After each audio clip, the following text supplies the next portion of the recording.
नमस्कार, स्वागत है आप सभी का आपके अपने ऑनलाइन संस्थान परीक्षा प्लस में। एसएससी की तरफ से जीडी का नोटिफिकेशन फाइनली आउट कर दिया गया है। पहले डेट कुछ और थी और आज के दिन इन्होंने बोला था कि भाई 5 सितंबर के दिन ये नोटिफिकेशन लॉन्च करेंगे और जैसा एसएससी ने बोला था बिल्कुल अपने कैलेंडर पे कायम रहते हुए इन्होंने नोटिफिकेशन जारी कर दिया है। तो बहुत बड़ी खुशखबरी है और काफी संख्या में इस बार वैकेंसीज भी आपको देखने को मिल रही है। तो अगले 3-4 मिनट में हम लोग सब कुछ बहुत बेहतर तरीके से समझेंगे। चैनल पे नए हो चैनल को सब्सक्राइब अवश्य कर लीजिएगा, क्योंकि बिल्कुल हम लोग एसएससी की तैयारी आपके इस नए नवेले बिल्कुल चैनल पे बहुत बेहतर तरीके से करने वाले हैं। तो डेट ऑफ जो submission of online application form है वो 5/9/2024 यानी कि आज से है और ये 14/10 तक केवल फॉर्म भरे जाएंगे। तो ज्यादा समय नहीं दिए हैं। अगर आप देखा जाए तो 25 और यहाँ पे 5/9 से 14/10 तक लगभग पर्याप्त तो समय है।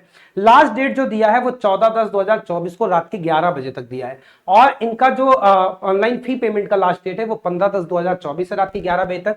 उसके बाद आपका करेक्शन विंडो ओपन हो जाएगा जो 5/11 से लेकर 7/11 तक चलेगा और इन्होंने एग्जामिनेशन डेट भी जनवरी-फरवरी 2025 बता दिया है। तो जनवरी से फरवरी के बीच में चलेगा, मतलब आप जनवरी ही मान के चलो, ज्यादा समय आपके पास बचा नहीं है। अक्टूबर, नवंबर, दिसंबर 3 कुल मिला के इधर उधर जोड़ के 4 महीने, मतलब कि अगर 120 दिन मोटा मोटा देखा जाए तो आपके पास 120 दिन है जो आपको यहाँ पे तैयारी करनी है।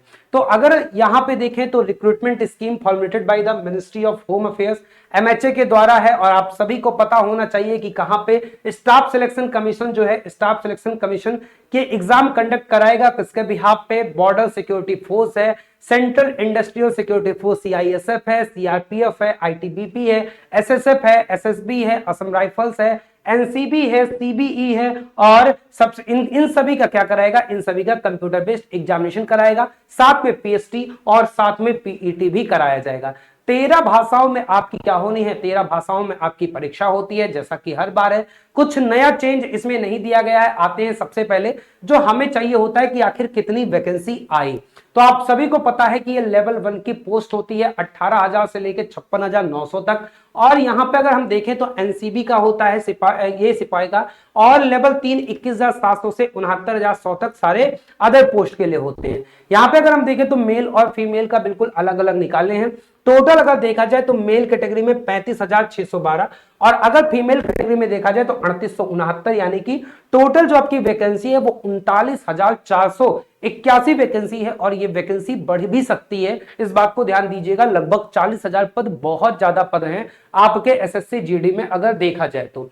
साथ में अगर मैं एक बार आपको एजुकेशन क्वालिफिकेशन एज लिमिट बता दूं तो एज की कट ऑफ डेट इन्होंने 1/1/2025 मानी है और इसमें जो फॉर्म भरने वाले भाई हैं वो सारे 18 से 23 की उम्र वाले भर सकते हैं। मतलब 1/1/2025 को आप 18 से और 1/1/2007 के बाद के ना हो और 1/1/2025 के यहाँ पे 1/1/2025 का कट ऑफ डेट लिया गया है। तो 2/1/2002 से पहले नहीं होना चाहिए और 1/1/2007 के बाद का नहीं होना चाहिए, ये आपको समझ में आना चाहिए। साथ में रिलैक्सेशन बिल्कुल वैसे SC ST का 5 साल, ओबीसी का 3 साल, एक्स सर्विसमैन 3 साल, चिल्ड्रन और डिपेंडेंट और विक्टिम्स इनके 5 साल का एज रिलैक्सेशन मिलेगा।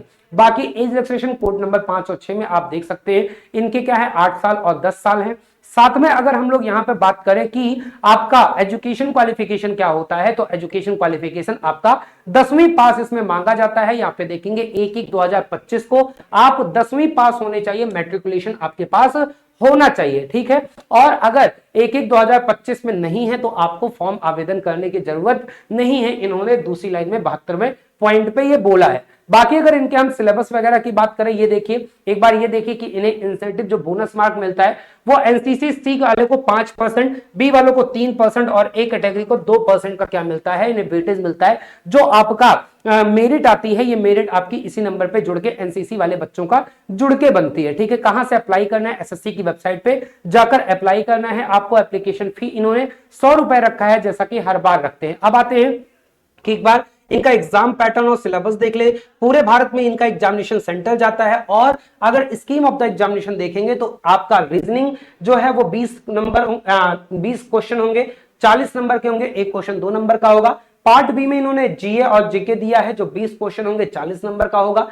एलिमेंट्री मैथ्स 20 क्वेश्चन होगा जो 40 नंबर का होगा और इंग्लिश या हिंदी में से जो भी भाषा आप चूज करना चाहो वो भाषा आपके 20 क्वेश्चन होंगे 40 नंबर के। यानी कि अगर देखा जाए तो टोटल 160 नंबर के हैं, ये 60 मिनट का आपका क्या होगा, 60 मिनट का आपका पेपर कंडक्ट कराया जाएगा और सारे के सारे क्या होंगे, सारे के सारे ऑनलाइन बेस्ड आपके पेपर होंगे। ये एक बार आप सिलेबस देख सकते हो एसएससी के सिलेबस में, जैसे टीसीएस पेपर सेट करता है तो वो कुछ भी सिलेबस तो पूछता ही है, साथ में कई बार सिलेबस के इर्द गिर्द भी पूछ लेता है। तो मैथ्स में भी इसमें number system, computation, whole number, decimal, fraction, relationship, fundamental arithmetic operation, percentage, ratio, proportion, average, interest, profit loss, discount, mensuration, time speed, distance, ratio, time and work, ETC इन्होंने बोला है।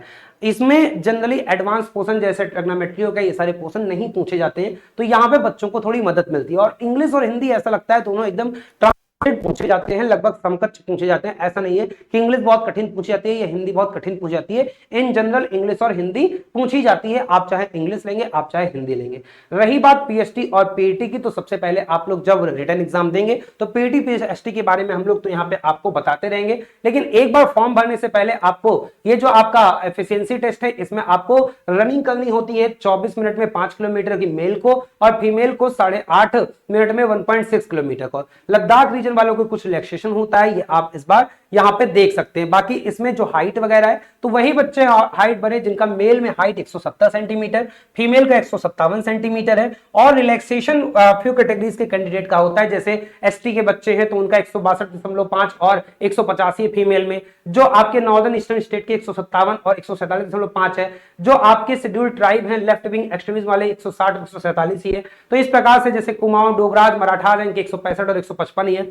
और आपके अरुणाचल प्रदेश, मणिपुर के 162.5 और 152.5 ही यहाँ पे क्या किया गया है, यहाँ पे हाइट मांगी गई है। तो हाइट और चेस्ट जो बच्चे हैं ये एक बार हाइट देख के ही आप लोग फॉर्म भरिएगा, है ना। पता लगे आप फॉर्म भर दो, तैयारी भी कर लो और हाइट ना रहे तो दिक्कत हो जाती है। तो हाइट वाले आप लोग देख लीजिएगा। बाकी जो चेस्ट है मेल का केवल देखा था, फीमेल का नहीं देखा जाता।